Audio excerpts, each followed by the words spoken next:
Imagine speaking a language where sounds aren't just made with your lips or tongue against your teeth, but with a sharp click, like the pop of a cork.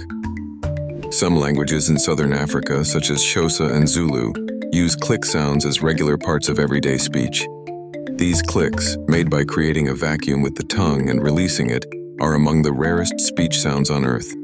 They can be traced back thousands of years and are believed to be remnants of ancient human communication, offering a unique glimpse into the incredible diversity of human expression.